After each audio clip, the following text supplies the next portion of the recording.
सभी खबरों से जुड़ी किसी भी छोटी या बड़ी अपडेट को पाने के लिए सब्सक्राइब करें हमारे चैनल खबरी चौखट को और किसी भी नोटिफिकेशन को पाने के लिए बेल आइकन को दबाना न भूलें, क्योंकि हम रखते हैं चप्पे चप्पे पर नजर। बीजेपी के राष्ट्रीय अधिवेशन में गृह मंत्री अमित शाह ने विपक्ष पर परिवारवादी होने का आरोप लगाते हुए जमकर हमला बोला। उन्होंने आरोप लगाकर कहा, कांग्रेस ने परिवारवाद को बढ़ावा दिया है और INDI आइलैंड्स का मतलब 7 परिवारवादी पार्टियां। जब इनकी पार्टियों में ही लोकतंत्र नहीं है तो देश में लोकतंत्र कैसा होगा। अमित शाह ने INDI गठबंधन पर हमला बोलते हुए कहा कि इसमें शामिल सभी दल घोटाले में डूबी हुई है। आम आदमी पार्टी ने भी दिल्ली में कई घोटाले किए हुए हैं। पांडव कौरव की तरह लोकसभा चुनाव से पहले 2 खेमे बने हुए हैं। मोदी के नेतृत्व वाला पहला खेमा NDA का गठबंधन और राष्ट्र प्रथम हमारे गठबंधन का आधार है, जबकि इंडियन गठबंधन परिवारवाद का पोषक है। अगला चुनाव डेवलपमेंट आइलैंड्स बनाम डायनेमिस्टिक आइलैंड्स का होगा। गृह मंत्री ने आगे कहा, सोनिया गांधी का लक्ष्य राहुल गांधी को PM बनाना है, शरद पवार का लक्ष्य बेटी को CM बनाना है, उद्धव ठाकरे का लक्ष्य बेटे को CM बनाना है, लालू यादव का लक्ष्य बेटे को CM बनाना है और मुलायम सिंह का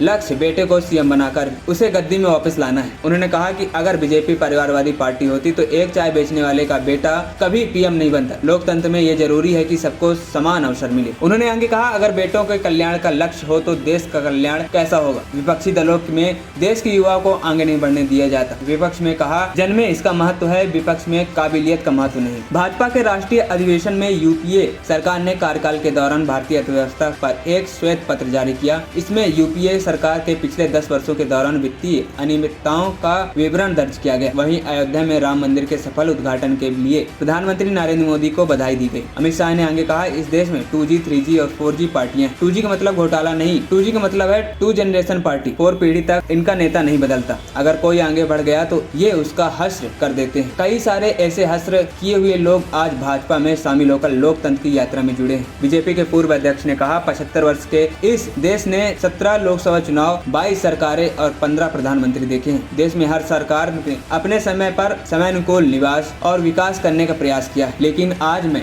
बिना किसी कंफ्यूजन के कह सकता हूं कि समग्र विकास, हर क्षेत्र विकास और हर व्यक्ति का विकास करने का काम केवल नरेंद्र मोदी जी ने 10 वर्षों में किया है। देश को सुरक्षित करने के बाद भारत को विश्व मित्र के रूप में स्थापित किया है। बीजेपी ने 10 साल के भ्रष्टाचार, तुष्टीकरण, परिवारवाद को समाप्त कर विश्वास की और विकास की राजनीति को आगे बढ़ाया है। मोदी सरकार में सुरक्षा नीति और विदेश नीति दोनों सशक्त हुई है। ये किसानों और गरीब मजदूरों की सरकार है। देश की सुरक्षा पहली प्राथमिकता है। मोदी के नेतृत्व में किसान का कल्याण, दलित, आदिवासी और पिछड़े समाज का एक वोट बैंक की तरह कांग्रेस और इंडी आइलैंड्स बहुत उपयोग किया है, लेकिन उन्हें पहली बार सम्मान और हिस्सेदारी देने का काम भाजपा की मोदी सरकार ने किया है। खबरी चौखट की रिपोर्ट।